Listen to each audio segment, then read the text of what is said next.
Hello பசங்களா, இன்னைக்கான question of the டேல நம்ம என்ன பார்க்க போறோம் அப்படின்னா கிளாஸ் 12ஓட மேக்ஸ்ல சாப்டர் 7ல இருந்து எக்ஸாம்பிள் 7.7 பார்க்கலாம்.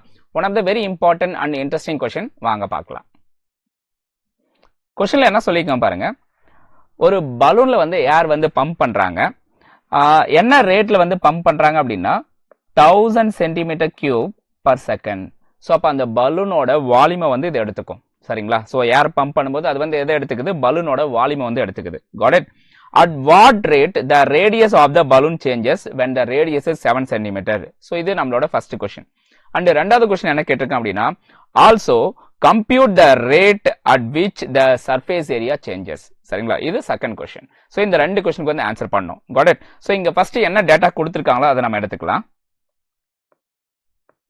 Okay, given data எடுத்துக்கோங்க.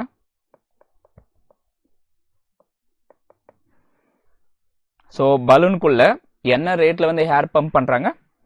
1000 centimetre cube per second. God it? So இது வந்து எதை மீன் பண்ணுது அப்படின்னா dv by dt. ஓகேங்களா? ஸோ அப்போ அந்த ஹேர்ன்றது வால்யூமை வந்து எடுத்துக்கும். இங்க பர் செகண்ட் அப்படின்னு கொடுத்துருக்காங்க. அப்போ dv by dt. செகண்ட்ங்கிறது டைமை ரிலேட் பண்ணுது, அதனால டினாமினேட்டர்ல dtன்னு வரும். Got it? So this is equal to என்ன வருது நமக்கு? 1000 centimetre cube per second. And இனிஷியலா அதனோட ரேடியஸ், சரிங்களா? ஸோ அந்த ஸ்பெரிக்கல் ஷேப்ல இருக்கக்கூடிய அந்த பலூனோட ரேடியஸ் வந்து 7 சென்டிமீட்டர் அப்படிங்கிறது இந்த இடத்துல கொடுத்துருக்காங்க. நம்ம இதையும் எடுத்துக்கணும். 7 சென்டிமீட்டர். இதெல்லாம் கிவன் டேட்டா. இப்போ இந்த ஸ்பெரிக்கல் பலூன் இருக்கு இல்லையா? ஸோ அதனோட வால்யூம்கான ஃபார்முலா எடுத்துக்கணும். சரிங்களா? வால்யூம்கான formula, volume that is equal to 4/3 pi r cube. Okay, so இதை டிஃபரன்ஷியேட் பண்ணலாம். ஃபர்ஸ்ட் கொஸ்டினுக்கு ஆன்சர் பண்ணா என்ன பண்ணணும்? இதை டிஃபரன்ஷியேட் பண்ணணும். Differentiate with respect to time. So டைமை பொறுத்து நம்ம என்ன பண்றோம்? டிஃபரன்ஷியேட் பண்றோம். ஸோ டிஃபரன்ஷியேட் பண்ண என்ன வருது பாருங்க நமக்கு? dv by dt that is equal to 4/3 pi. So இந்த r cube அப்படிங்கிறத நம்ம டிஃபரன்ஷியேட் பண்ண என்ன வரும் நமக்கு? ஏன்னா நம்ம ஏர் பம்ப் பண்ணும்போது கண்டிப்பா ரேடியஸ் வந்து சேஞ்ச் ஆகும். எதெல்லாம் சேஞ்ச் ஆகுதோ அதெல்லாம் டிஃபரன்ஷியபிள், அதை மறந்துடக்கூடாது. சரிங்களா? ஸோ அப்போ இந்த ஆர் கியூப் அப்படிங்கிறத நம்ம டிஃபரன்ஷியேட் பண்ணா நமக்கு கிடைக்கக்கூடியது 3r². நாம டைமை பொறுத்து டிஃபரன்ஷியேட் பண்றோம். அப்போ dr by dt அப்படிங்கிறது கிடைக்கும். God it? ஸோ இந்த இடத்துல எது கேன்சல் ஆகுது பாருங்க. இந்த 3 and 3 டைரக்டா கேன்சல் பண்ணிக்கலாம்.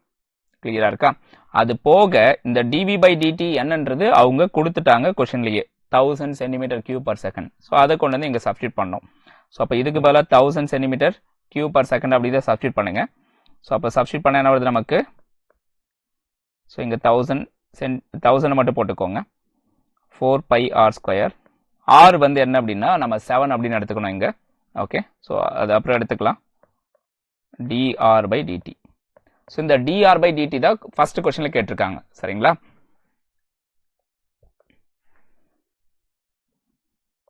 dr by dt. this is equal to என்ன வருது பாருங்க? 1000 அது கீழே வந்து 4 pi r². 1000 by 4 pi r². So இவங்க என்ன சொல்லியிருக்காங்க அப்படின்னா when radius is equal to 7 centimetre, இந்த ரேடியஸ்ல என்ன சேஞ்சஸ் இருக்கும்? Rate of radius of the balloon when the radius is 7 centimetre அப்படின்னு கேட்டிருக்காங்க. சரிங்களா? ஸோ அப்போ ரேடியஸ் வந்து நம்ம 7 இருக்கும்போது என்ன சேஞ்சஸ் வந்து இந்த ரேடியஸ்ல நடக்க போகுது அப்படிங்கிறத நம்ம சொல்லணும். God it? ஸோ அப்போ இந்த இடத்துல r வந்து 7 அப்படிங்கிறத நம்ம எடுத்துக்கணும் இங்க. when r is equal to 7 என்ன வருது பாருங்க நமக்கு? r is equal to 7 dr by dt when radius is equal to 7, 1000 divided by 4 pi r² அப்படிங்கிறது போல 7² அப்படின்னு நம்ம எடுக்கிறோம். ஏன்னா ரேடியஸ் வந்து 7. ஸோ அப்போ இது கேன்சல் பண்ண என்ன வருது நமக்கு? இந்த 4ஐயும் 1000ஐயும் டேட்டா கேன்சல் பண்ணால் நமக்கு 215 வரும் இங்கே. சரியா? ஸோ அப்போ இங்கே கிடைக்கக்கூடிய அவுட்புட்டு 250 டிவைட் பை 49 pi. இது ரேடியஸ் அப்படிங்கிறதுனால சென்டிமீட்டர் பர் செகண்ட் அப்படின்னு நம்ம சொல்கிறோம். சரிங்களா? ஸோ சேஞ்சஸ் வந்து நம்ம எப்பவுமே வித் ரெஸ்பெக்ட் டு டைமிங்னால பர் செகண்ட் அப்படிங்கிறது கட்டாயம் வரும். ஸோ அப்போ இந்த ஃபர்ஸ்ட் கொஸ்டினுக்கு answer dr by dt when radius is equal to 7, r is equal to 7. Okay, that is equal to 250 by 49 pi centimeter per second. கிளியரா இருக்க பாருங்க. ஸோ எல்லாருக்கும் தெளிவாக புரிஞ்சுதுங்களா? இது வந்து ஃபர்ஸ்ட் கொஸ்டினுக்கான ஆன்சர். Got it. இப்போ ரெண்டாவது கொஸ்டின் போகலாம். ஸோ சர்ஃபேஸ் ஏரியாவில் என்ன சேஞ்சஸ் நடக்கும் அப்படின்னு கேட்டிருக்காங்க. சரிங்களா? ஸோ இப்போ சர்ஃபேஸ் ஏரியாக்கான ஃபார்முலா எடுத்துக்கோங்க. ஸோ சர்ஃபேஸ் ஏரியா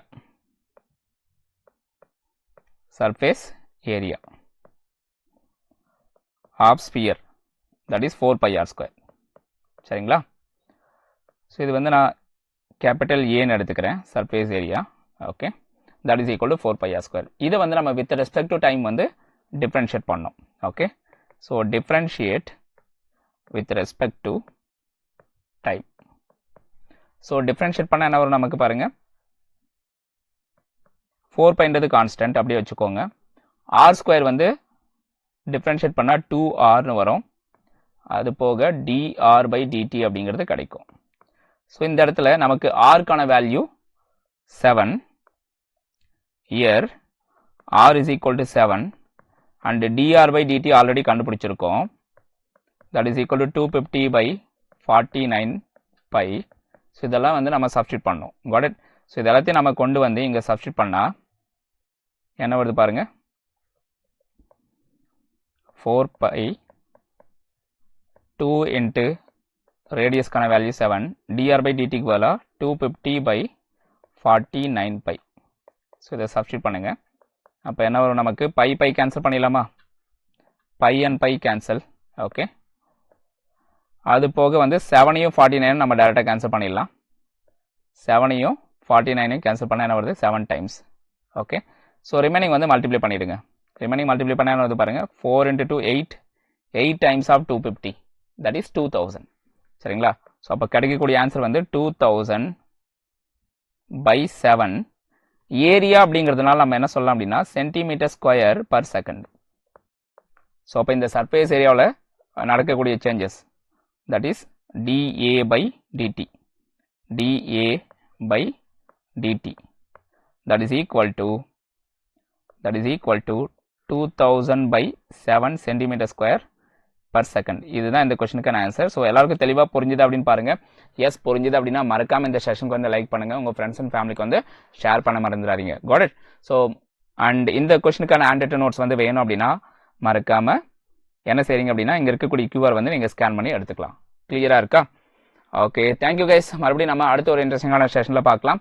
அண்ட் அதுக்கு முன்னாடி இன்னும் நீங்கள் நம்ம சேனல் சப்ஸ்கிரைப் பண்ணாமல் தான் சப்ஸ்கிரைப் பண்ணி வச்சுக்கோங்க. Thank you all.